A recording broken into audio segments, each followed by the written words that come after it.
As we approach the late week, another major storm should impact the central portion of the United States and potentially the East Coast in the more long-term future. Taking a look at the latest depiction of the GFS model, we of course see that there's an ongoing snowstorm right now over Wisconsin and northern Great Lakes that's dumping a relatively large area of 1 to 3 to 36 inches of snow, but this storm system is expected to move to the northeast along with the jet stream, but be sure to watch out for gusty winds and of course the possibility of dangerous road conditions as a result of this snow, so make sure to pay close attention to that if you're in the northern Great Lakes region. But moving beyond this storm system, we're going to have another storm system located right over the Pacific Northwest that's eventually going to move eastward, and it's again going to encounter a very unstable environment for much of a similar setup to develop by the late week, where we're going to see plenty of lift and plenty of convection right around the Mississippi River Valley for our next potential severe weather outbreak to occur. So moving forward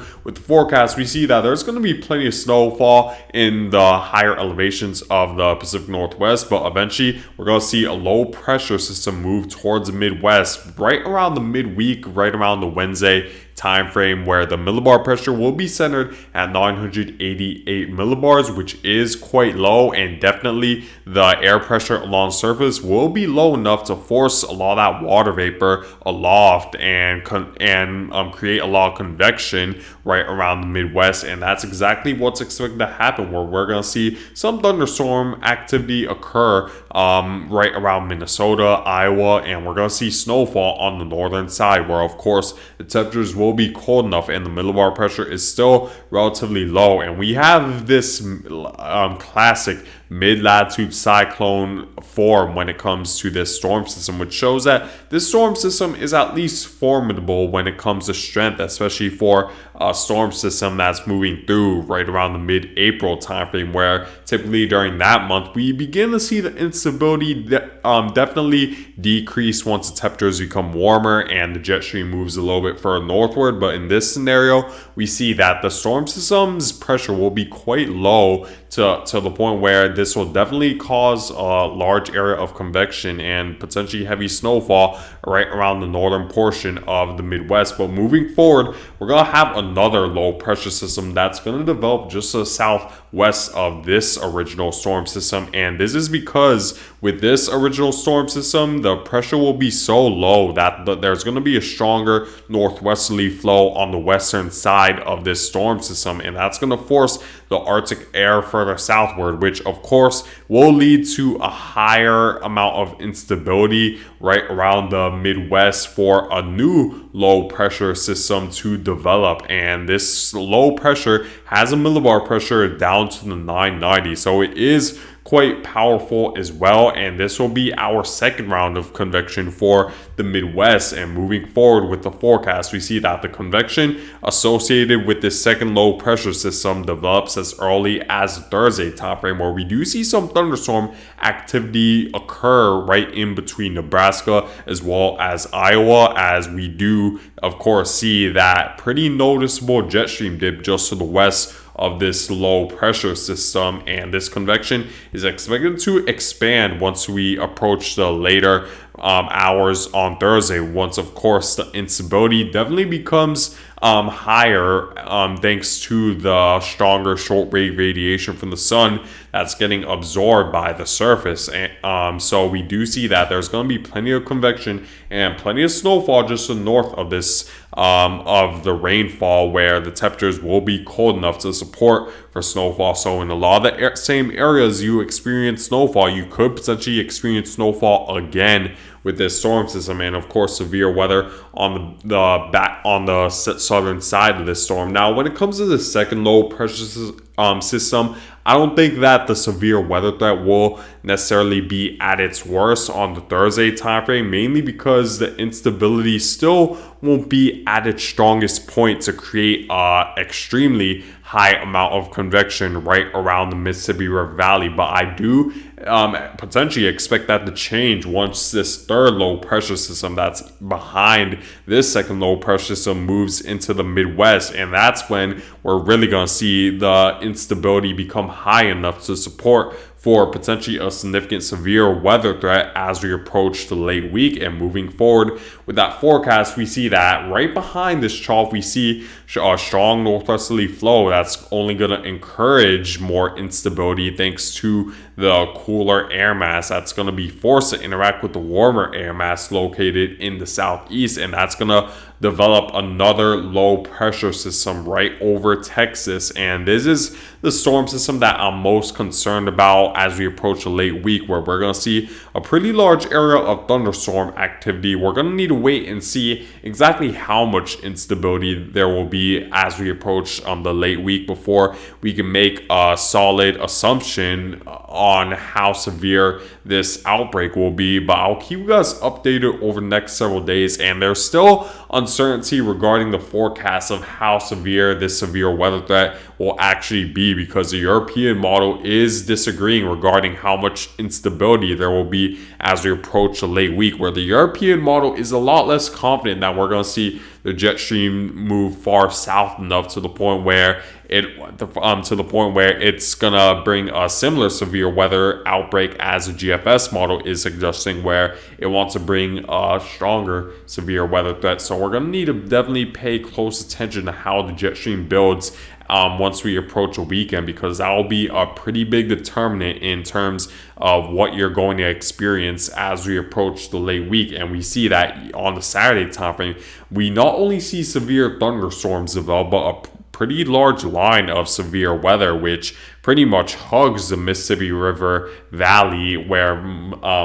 Memphis, as well as the cities surrounding the Mississippi River Valley, get involved with potentially a derecho event where we see a long line of thunderstorms. And this could definitely be significant if this were to come for fruition, if we're going to see this jet stream dip far south enough to create this instability. But I'll keep you guys updated over the next several days. Eventually, of course, the instability is expected to weaken because this storm system is expected to move a little bit further northward, and it won't be able to tap into that very warm air mass located in the southeast as much. So the instability will subside as we approach a later time on Saturday into the early Sunday time frame once the storm system really moves northeastward. But there's still time to iron out the timing as well. So I'll keep you guys updated regarding the timing. But I'll say the worst of the severe weather for the Mississippi River Valley, if a major severe weather outbreak were to occur, would occur between the late Friday through pretty much the entirety of Saturday. So make sure to be aware of that if you're around the Mississippi River Valley. Now let's take a look at the European model's scenario. The European model, at least with the early portion of this forecast, is very similar to what the GFS model is stating. Of course, watch out for snow and gusty winds in the northern Great Lakes associated with this current storm system. And moving forward beyond this point, we see that they both agree that there's going to be a trough located over the Pacific Northwest, and we're going to see our first trough move through early on during the week, where by the Tuesday time frame and into Wednesday, we see some convection occur in the portions of the Midwest and snow in the northern portions of the Dakotas as well as Montana. So definitely keep that in mind for that small possibility of severe weather in Iowa and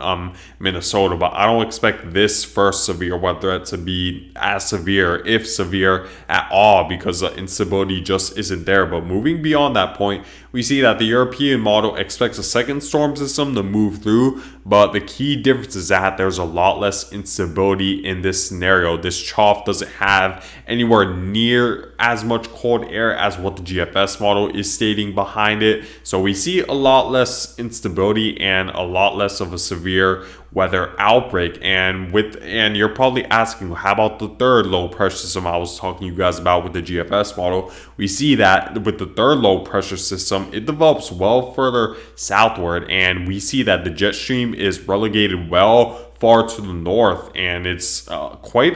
straightened out quite a bit. So that's something going to limit the possibility of severe weather compared to what the GFS model is stating. So we're just going to need need to wait and see how much cold air will be located behind this trough, and how strong the winds will be on the northwestern portion of this trough, because that will determine how much Arctic air will move southward and how much convection there will be. I'll keep you guys updated over the next several days.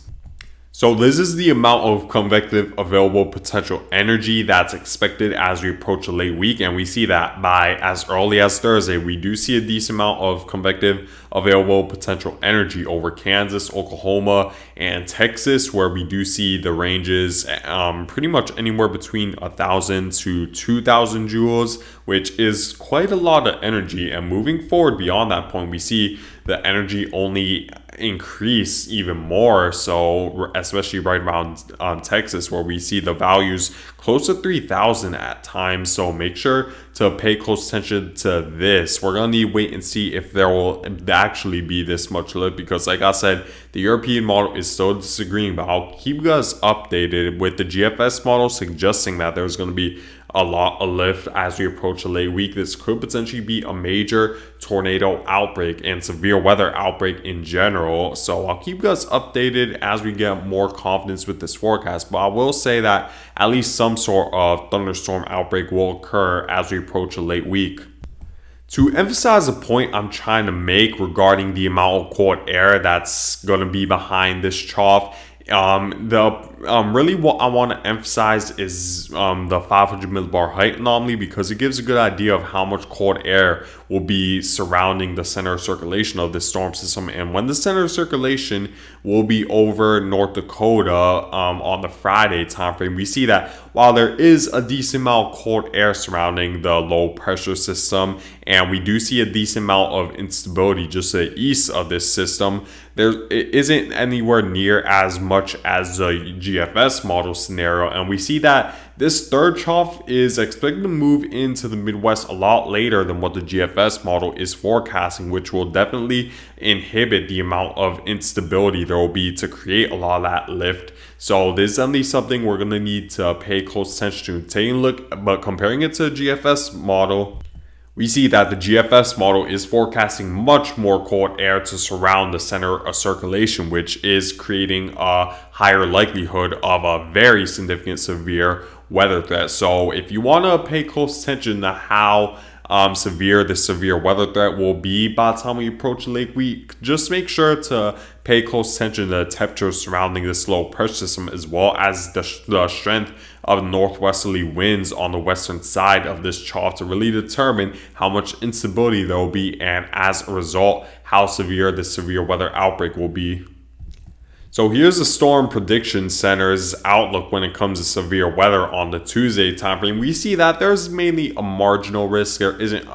expected to be a lot of instability, at least for the early week. So make sure to be aware of that possibility of potentially severe weather, but it's unlikely as there just isn't enough instability. And moving on to day 3, we see mostly the same thing, just not enough instability for much severe weather to develop. This includes the Wednesday timeframe, and then moving forward beyond that point, we see that day 4 predictability too low, but day 5 we see that there's a possibility of severe weather. And while it only says 15%, it is likely to increase much more than that. And when we see the Storm Prediction Center give this much confidence 5 days out regarding a severe weather outbreak, then that typically means that there is a higher possibility that this could potentially be major, because since the computer models are detecting the severe weather threat this early, this severe weather outbreak is more likely to be much more impactful than we may expect as of right now. So make sure to pay close attention to this if you're right around the Mississippi River Valley. And here's my forecast regarding the exact areas where you could potentially see a major storm. So if you're anywhere in the Mississippi River Valley, as well as a large portion of the Ohio River Valley, you could be at risk for a major tornado outbreak as we approach a late week. We're going to need to see how much instability there will be, but I'll keep you guys updated once we get a higher amount of confidence with this forecast. But thank you guys for watching, and make sure to subscribe if you want to see more weather related content.